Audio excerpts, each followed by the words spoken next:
Building a new blockchain network is exactly like constructing a massive digital fortress. The architecture might be flawless, but until you staff it with guards, the structure is completely useless. Historically, if a development team wanted to launch a new network, they had to issue their own native token to pay independent operators, known as validators, to come and secure their system. To attract these validators away from established chains, new networks are forced to offer massive token payouts.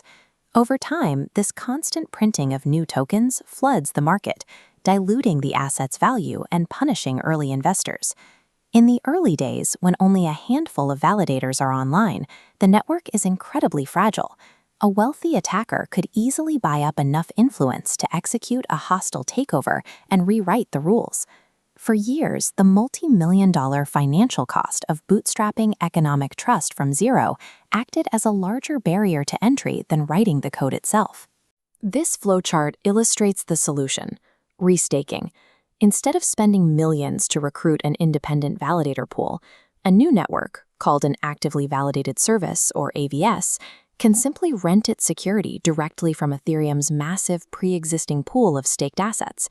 For the individual investor holding that Ethereum, they don't have to move or sell their base assets.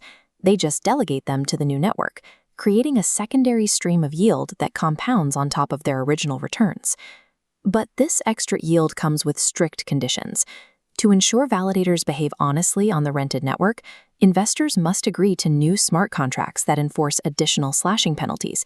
If a rule is broken, a portion of their original Ethereum is permanently destroyed. This introduces the concept of rehypothecation. Rehypothecation is a financial practice where a single underlying asset is used as collateral to secure multiple different obligations at the exact same time.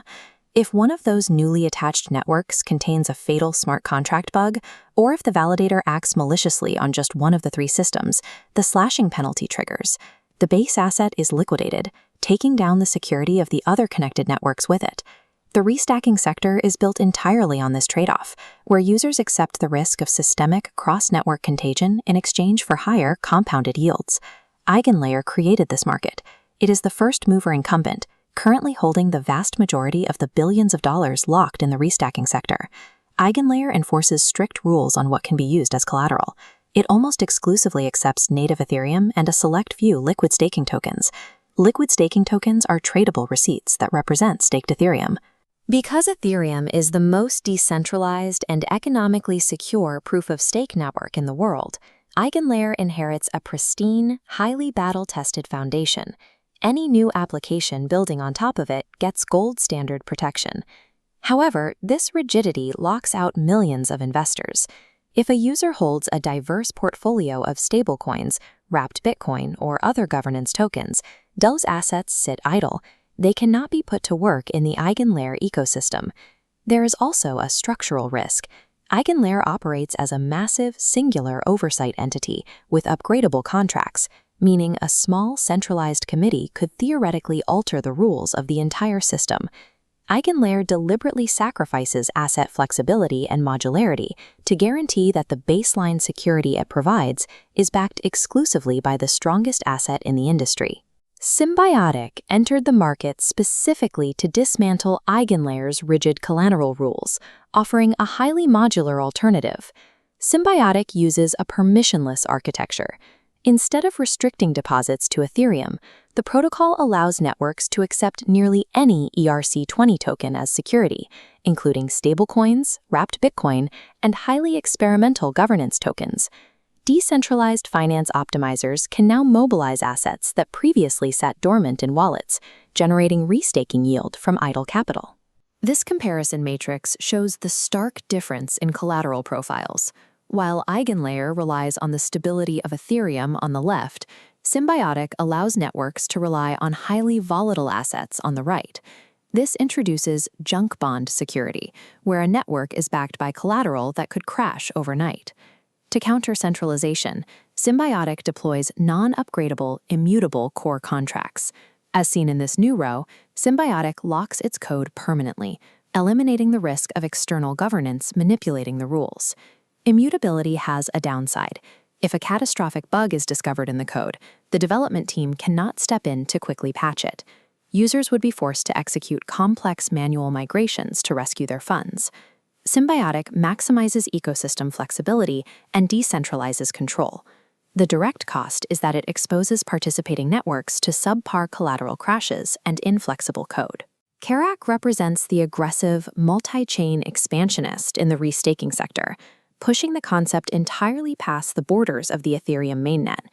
It relies on chain-agnostic infrastructure.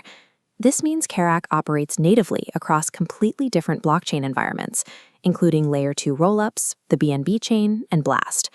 This allows users to deploy their idle capital into restaking protocols immediately, without having to pay the expensive bridging fees or high gas costs required to move their assets back to the Ethereum base layer. Karak's current iteration has a critical structural weakness.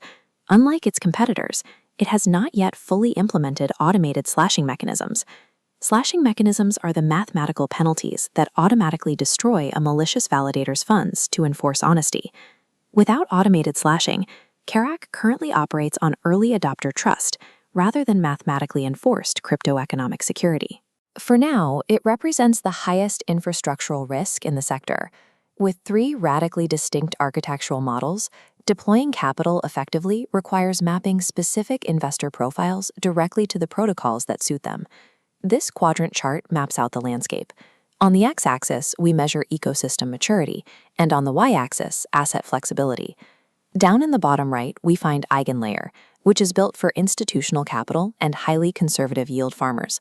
These users gladly accept lower comparative yields and a highly crowded marketplace. In exchange, they get EigenLayer's deep liquidity and the unmatched security guarantees of native Ethereum. Moving to the top middle, we see Symbiotic. This protocol targets active decentralized finance optimizers and niche protocol developers who require highly custom tokenomics to build their specific applications. Because Symbiotic allows any asset to be used as collateral, these users must implement active risk management. They are required to manually audit and vet the economic security of individual vaults before depositing their funds. Up in the top left, we have Karak. This is the realm of the multi-chain experimentalists, investors willing to accept maximum infrastructure risk in exchange for early exposure across various networks. Deciding where to deploy capital in the restacking sector cannot be dictated by simply chasing raw yield metrics. It must be determined by an investor's technical capacity to audit smart contracts and manage risk. Taking on too much layered risk will eventually break the system. Restacking represents the active, highly leveraged financialization of blockchain security, rather than a source of free yield. Every basis point of yield earned in these protocols directly correlates to a mathematically increased surface area for slashing events. The higher the return, the more ways your base asset can be permanently destroyed.